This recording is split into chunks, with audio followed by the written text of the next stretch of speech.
Hi, in this video we'll be looking at the Publisher Page Designer, which allows you to produce complex reports that are deployed to the web channel. These reports can be saved as PDF, HTML, Word or Excel.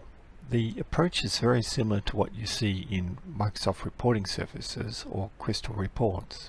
I've prepared two simple examples to show how we can design reports. Let's have a look at Excel first. And you can see that here in Excel I've used Sharperlight to do a top 10 customers report and also our top 10 vendors. And if I refresh the report, the charts will change. Here I've got a age debtors and a profit and loss. Now to do these reports in the web channel, it would be quite difficult if we didn't have the page designer, because most of the reports in the web channel are a series of filters and then some sort of list. But you can see here I've produced a similar type of report using Page Designer. I also have another one here where I'm displaying the report as a PDF, and I've placed some bookmarks so that we can jump to various spots in the PDF. Let's have a look to see how this was done. Let's have a look at the first report, which was the sales report, and here I've defined my first query. Let's call this the primary query. This is what is fed into the Page Designer. If I preview this, you can see I've listed the top 10 customers. Once you've defined your query, the next step is to go to the Page Designer and click on New and start designing the layout. Let's have a look at the one that I've already pre-prepared. Here we're getting a prompt to say, when we're creating the report, what sort of data set do we want to work with. We may not want to get all the data, so we could restrict the data set here. I've clicked on OK, and this should take us into the designer now. You can see that we've got a number of different reporting objects down the side. These include various chart types, the ability to produce tables and put labels on the report, and even a matrix. In this case I've used an image, and I've got a title section. I've got two graphs and two tables. This is the example that uses more than one query. We'll be looking at this step by step, so you learn how to create reports that use more than one query. Over the side here we have various properties, and using these properties we can modify how the report works. For example, the page size, the font size, colors, and also creating groups and expressions. Okay, let's close that and just have a look at this section down below. So we have our primary query, and if we want to create more queries we can create them here. The way this works is that if the filters have the same name, they'll be synchronized with the primary query. We'll go into this in more detail later. Okay, let's have a look at the second example, which was this one here, where we've got a aged customers report by company. This will be the first example that we have a look at in Page Designer. Let's have a look at the query first. This is using SAP Business One, and you can see that we've gone to sales and we've pulled out the details about the customers. Because this is an aged customers report, we're asking what date we want to run the report from, and then we're doing these bands to get the 30, 60, 90 day bands, and then applying it to the values in the report. These concepts are covered in other videos. Let's just preview this data, and you can see that I've decided to put a total each time the company changes, and if we scroll down we have about 5 different sample companies. The companies that the report targets is done by simply multi-selecting the companies here. So we've got our report, and if we have a look at the sorting on this, you can see that I've created a group on company and told it to collapse. Alright, so if I start this report from scratch, you'll find that the default type would be table by default. So let's just put that back to table and grab the link to the report and refresh it. At this stage, Page Designer is not active, so we're getting the standard report. And because we said collapse those sections, we're getting them collapsed. And this has been rendered in HTML. Let's build up this report now using the Page Designer so that we get a similar effect. Come over to the Page tab and let's clear the current report because we'll be rebuilding it. And you can see there's nothing here. Click on the Edit button and then we'll be prompted to seed the query with some default filter values. I'm going to press OK here. If you're dealing with large datasets, you may want to choose a subset of filters just so that you don't have to wait so long for the report to render. Now, Sharperlight has auto-generated a design layout for you based on what you had done in the query. So I had said that I wanted to group it by company and put in totals. So it's generated this layout for us, and that's using a table. Up the top here we have a section for the title. You can see that it says equal report title, and if we have a look at the property grid on the side, you can see that the value for the title is a expression, and Sharperlight is already pre-populating a number of parameters. For example, the report title, the user, even links to download it as a PDF. So in this table we can associate this table with a query.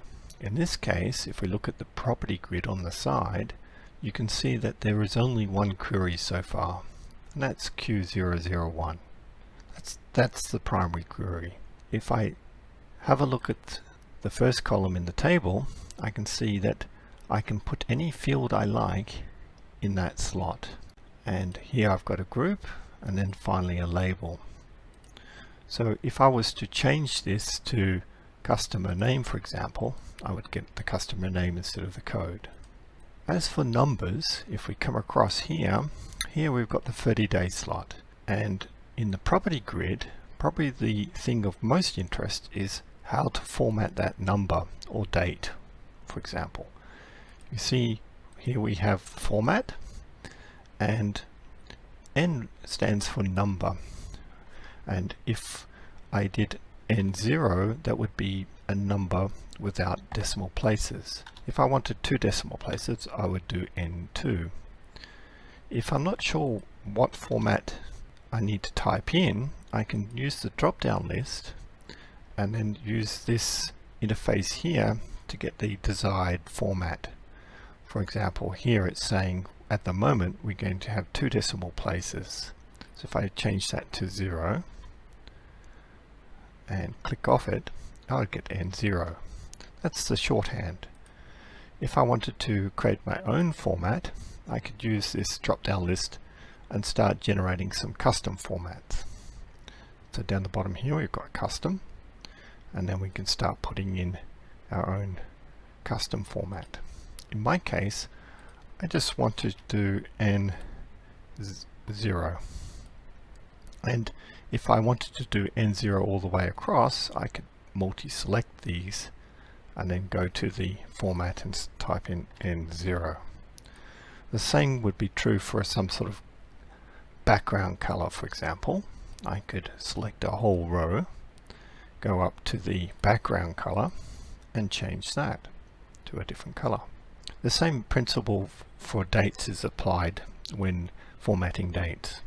Let's click on the preview button now, and we can see what the report will look like as it is at this point.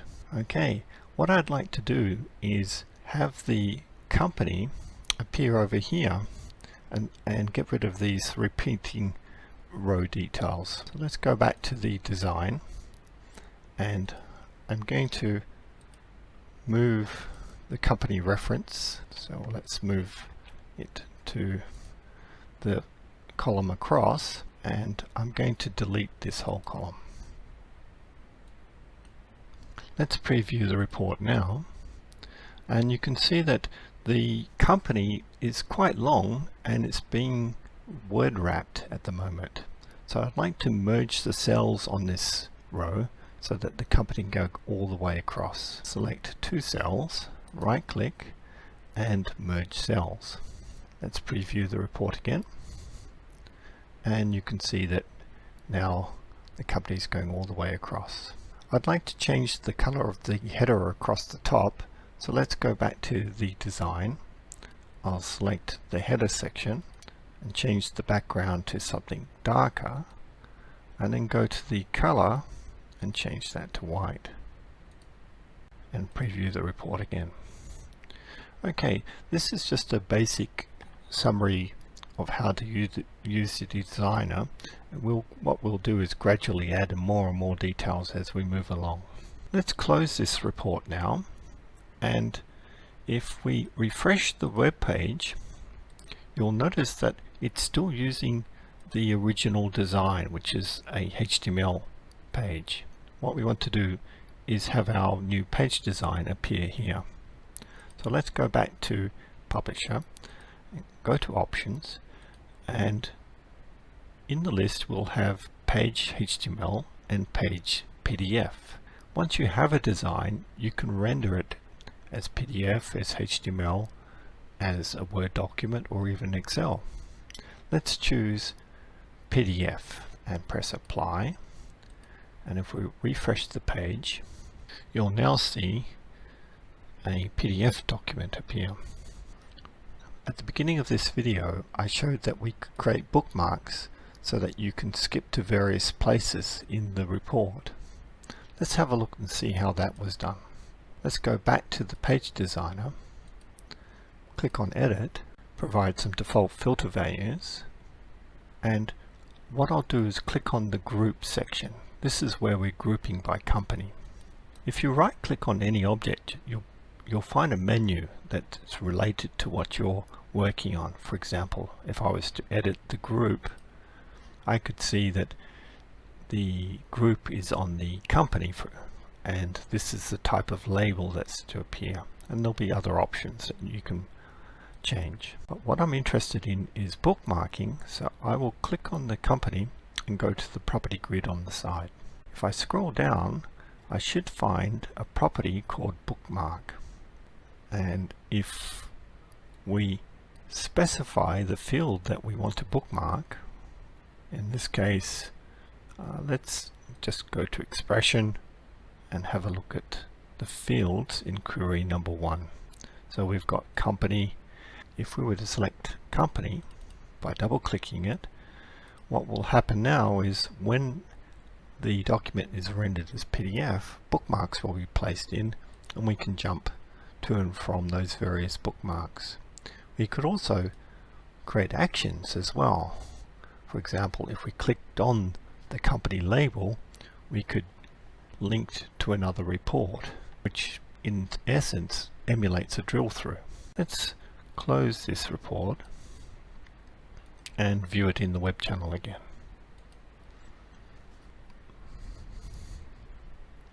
And here we have our bookmarks, and if we click on those, we'll jump to different sections of the report. Okay, let's have a look at what happens if you start from scratch. So I'm just going back into that report, and this time I'll delete everything. So I'll delete the report table object and the title section at the top, and let's start from scratch this time.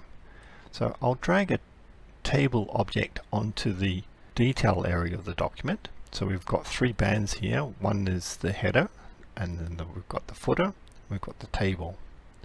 So here I would say, for example, company, and the field I'd like to place in there is company, and then work my way across. If I just selected customer code, you would use the field name as the caption for the header, and then of course I could type over that, so customer code.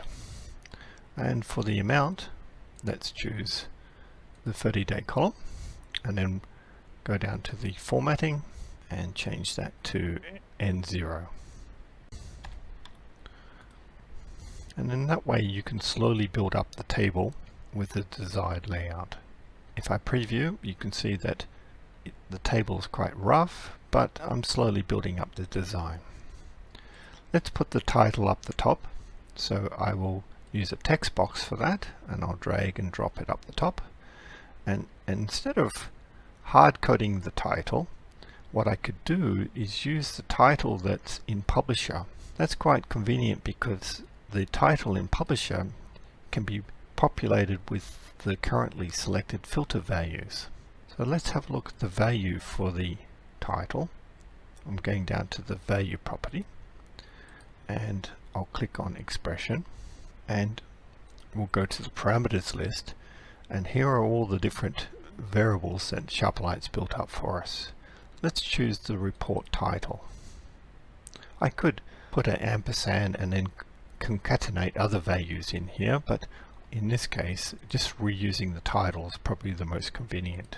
So I put it up the top here, and if we look at the formatting for fonts, so I'll just go up the top here, look for font, and let's make that a little bit larger and bold. The next thing we'll do is go to the text alignment, and we'll change that so it's centered. In the preview you can see that we've got customer aging. If we go back and have a look at the general tab, this is the title that it's using, and if we've defined it here, it'll use this instead. But what's interesting here is that we can put filter values in the title. For example, the company or the date range that was selected. So if we were just choosing one company, we could show that company that was selected there. So let's have a look at it this time. Let's go back into the designer, and just for this example what we'll do now is we'll only choose one company so that we can see that the title is picking that up. And we preview, there's the company in the title. One thing to be careful of when doing designs is making sure that the objects don't overlap. You can see that the title is slightly cropped at the bottom. That's because there's not enough room for that to be displayed. So we can pull that title section down a bit and make this control a little bit larger. The other thing that's of interest is the size of the report. So if I right click on the report part of the tree, I can go to report properties. On the appearance tab we can specify the size of the report. By default, Sharperlight will choose an A4 landscape mode. You can also embed images. We'll cover that in the next report when we do our top 10 customers. Let's have a look at the next report. This is the one that uses more than one query to build up a report. Well, let's go back to Publisher and select the report, which is sales. And as we saw before, you can see that we have a primary query which is driving the top 10 customers, and if I preview that, there's our results. And if we come to the Page Designer tab, you can see that there's also a second query down the bottom here. That was created by clicking on the New button and then defining the query. Let's have a look at this query. You can see it's very similar to the first one, except that this is getting the vendors.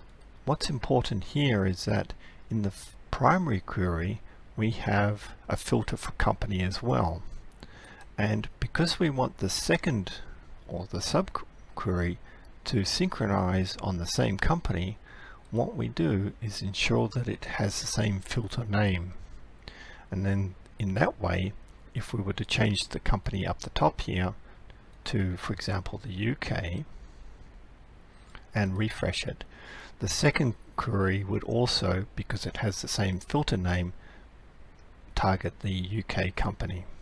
When I created this report, there were some filters I didn't want to synchronize.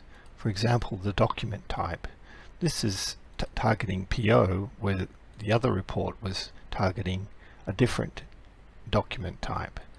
So initially I was using the same filter name and it didn't produce the desired results. So I ensured that I gave this a different filter name to the primary report.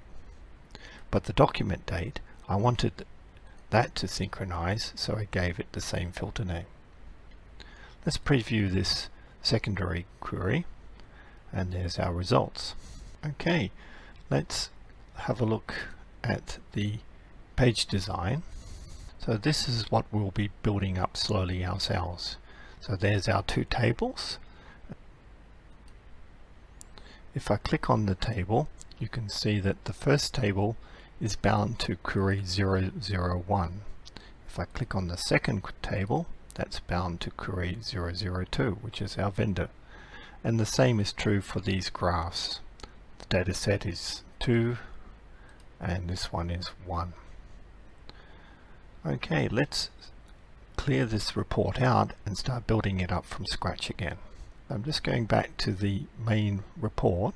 Before we clear it out, I'd just like to explain about why there's multiple entries here for the media list. If I was to click New, what it would do is clone whatever design you currently have and then assign it a media type. In this way, if we had multiple designs, we could target, for example, Excel or PDF with a slightly different design. And then when we're in the web and we were to save the document as a particular type, it would use the appropriate design that matches that best. In most cases you just use one design and it will render to PDF, Excel, Word, etc. in pretty much the same fashion.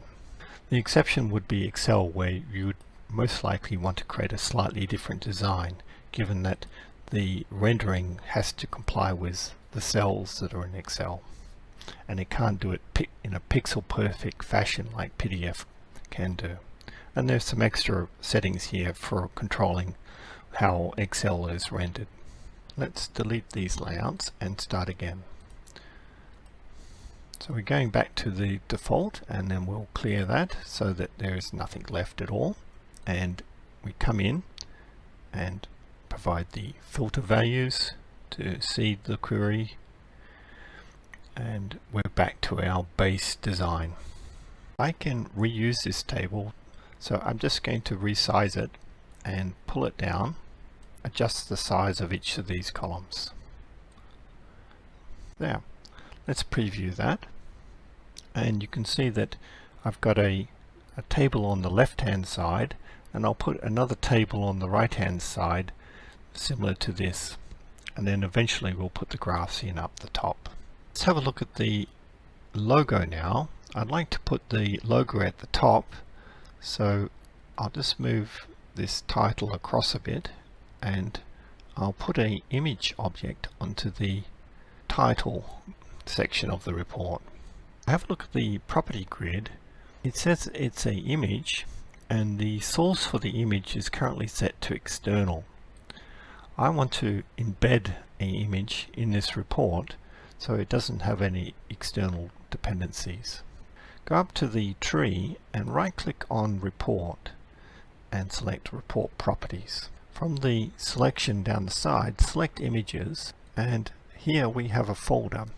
What we can do is click on this and browse our images. So I've selected Sharperlight, and this is the name of the image and the type of image it is.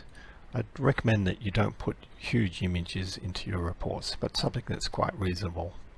Press OK, and we'll go back to our image and set the value now to Sharperlight. And there's various properties so that we can scale the image, or in this case the sizing set to fit. We can say fit proportional so that we don't elongate the image and distort it in some way. Okay, let's preview that. So here we've got our image now and our title up the top. Let's look at the table now. So what I'd like to do is copy this table and just change the data source and the references in the columns. So at the moment it's referencing our primary query, and if we look at the tree, here's our two queries, query 1 and query 2. I'm going to copy that table by doing Control-C and pasting it over the side here. In fact, I'll just delete all the current labels and references and select the table, and let's change the data source to query number 2. In the first column we have the vendor code, and then we have the vendor alias, and finally the amount. I'll just fix these columns. This is our total row, so I'll need to select the amount again, and you can see that it's automatically put in sum the amount. Let's preview the report. At this stage I haven't bothered with the coloring of the columns, but I do need to fix up the formatting of these numbers.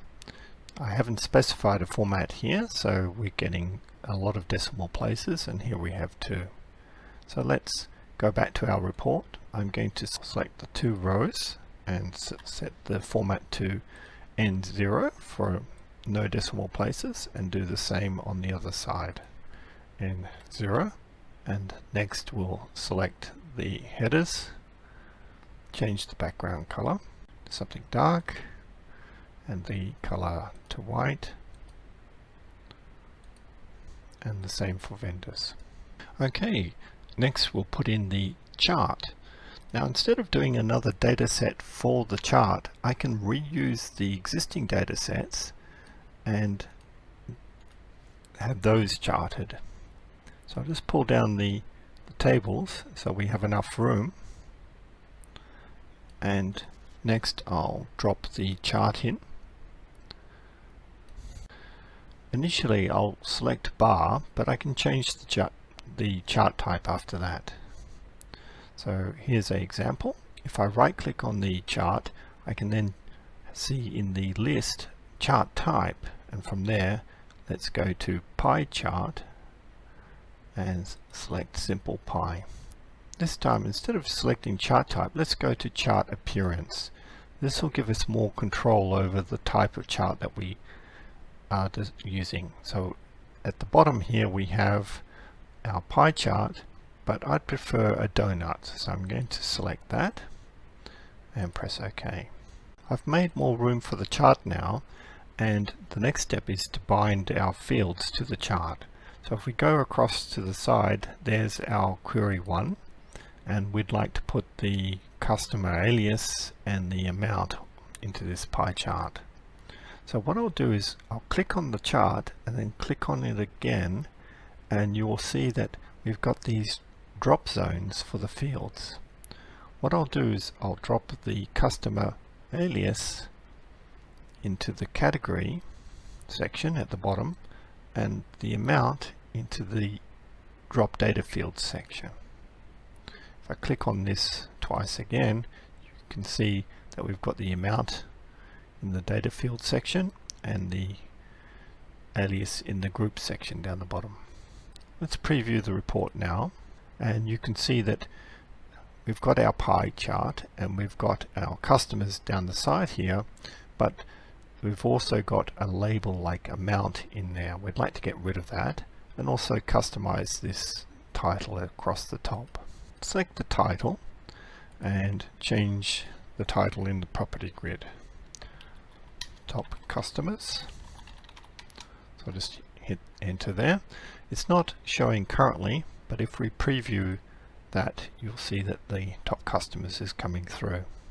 To get more control over that legend, let's go to the right click menu on the side and let's select chart data. You can see that we're bound to query 1, and here's the series values, and the label for that is amount. What I'll do is I'll just blank that out. Now we've blanked out amount, let's see what the legend looks like now. The next step would be to copy this chart and put it on the other side and bind it to query number 2. Like before, I'm copying and pasting the chart, and I'll change the title to top vendors. I will select the chart by clicking on it and changing the data source to data source number 2, and I'll select the value and the group and redrag those out, but this time from query number 2. So our vendor alias goes down the bottom and our amount goes up the top. Let's preview this, and just like before, we've got the amount appearing, so we can use the menu. Click on the side here, chart data, go to our series, and we'll just clear out the series labels. Another part of this report was putting up the date and time that it was extracted. So let's have a look at that. We'll go back, we'll move the title across a bit, and this time we'll select the text box and we'll drag the text box up into the corner. Click on the property grid and have a look for value. We can type a constant in here, but in this case we'd actually like to get a value that's calculated. Let's have a look at the common values. So we can put page numbers up the top here, and in addition to page numbers we have the current date and time. Let's have a look at that. So there it is. There's a expression that's getting the current date and time. And just as before, we can change that font to be something a little bit smaller and preview the report. In the preview, you notice that we've got too much room on the side here, and we've even got the page number. I wanted to change this so that it was an A4 portrait style report. So let's go back to the design and click on report and report properties. Go to appearance and we'll change that to portrait. When we change it to portrait, the size and the height of the report will change. Let's see what the preview does now. Now, if I had a section of the report that was just outside of the A4 portrait size, what you'll find is that you'd get another page appearing up the top here, and the cropped section would appear on another page. So you would have to move things over to the left to make sure that they fitted on to the page. Just some design cautions here. When saving the report and rendering it as Excel, just be careful that some of these objects don't overlap, because Excel is very sensitive to overlapping objects. PDF will render fine, but in Excel it doesn't like to have objects that are slightly overlapping, because it needs to render them into cells in Excel. Let's have a look at some of the other options that are available once you've created a report. Here's Publisher. If we were to right click on this report, you see that we have a page report viewer. Let's click on this. So here's our filter values that seed the report, and we'll go into the viewer for Page Designer, and we can view the same report that's in the web channel, but this time on our desktop. And then from here we can save this to PDF, Excel, Word, etc. At the same time, we can also create a desktop shortcut, so we can launch this report from our desktop, put in our filter values and view the report. So it's not just limited to publishing reports to the web. So here's our shortcut that's on the desktop. If I was to click on this, it would sign me in, and I could change the filter values and then view the report.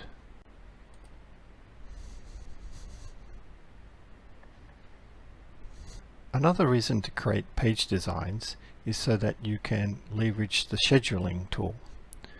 Let's have a look at the scheduling.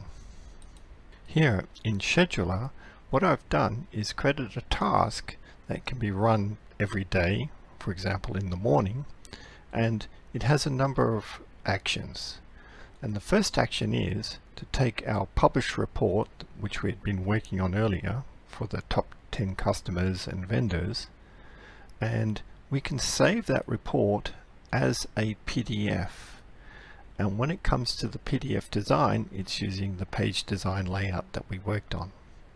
So we'll extract the latest data for that report and save it as a PDF.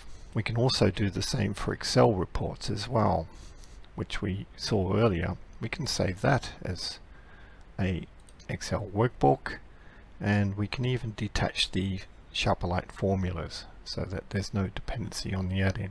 The next step could be to email out to the appropriate people in charge a message and attach the PDF and the Excel workbook. It's also possible to merge reports, so you can have a number of published reports producing different PDFs, and these can all be merged together and then emailed out to the client. Here are the results of that scheduled task, where we've used the page design to produce a PDF, and we've also attached the Excel workbook. So if I click on the PDF, there's that design we were working on earlier. Before we finish, I'd like to just discuss the different media types that Page Designer can support, which is HTML, PDF, Excel, and Word. If you're publishing to the web, it's probably best to display the report initially in HTML. You can use PDF, but sometimes the frame for PDF doesn't quite look the same as a HTML report. So in this case here, for sales report, I've said let's render this as HTML. Now the downside of this is that if we were to right click, there is no PDF menus that appear, there are no bookmarks, but what we'd like to do is have the option to save this as a PDF even though it's HTML here. So let's have a quick look at how we can put a link on this report so that the user can click it and get this same report as a PDF document. Let's go back into Page Designer and click on Edit, and what I'd like to do is put a little link up the top here that says PDF.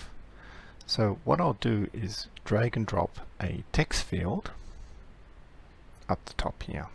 Now I could have used an image with an icon of a PDF document, but I'm just going to use the text field for this exercise. In the value, I'm going to say PDF, and then I'm going to set the action. I'm going to set the action so that when we click on the text, we're going to jump to a URL address. And the URL address is going to be the download URL address for the PDF version of this document. Let's select expression here, and remember that Sharperlight provides a number of pre-populated parameters, and in those parameters you'll see there's a report URL PDF and PDF down. Let's select the down link, press OK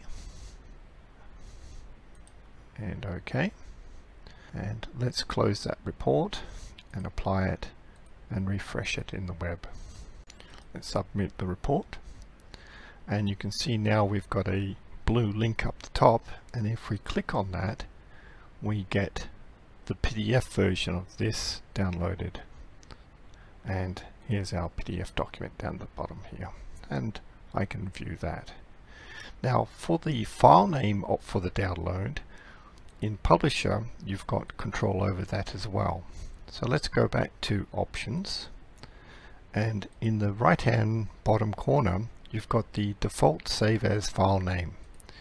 By default it'll use the report group and code for the file name, but if I was to change this so it said sales, and I want to put the date and time that it was created, so I'll click on the lookup button list and I'm going to select the date,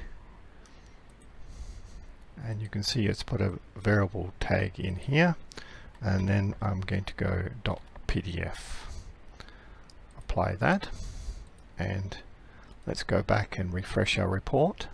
Click on the PDF link, and now the download file contains the date and time.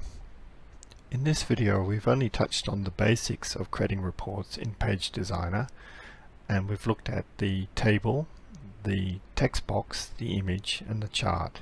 Of course these objects have many more properties that can be used, and in addition to that there's also matrices, maps and sparkle lines. That's been a brief overview of Page Designer.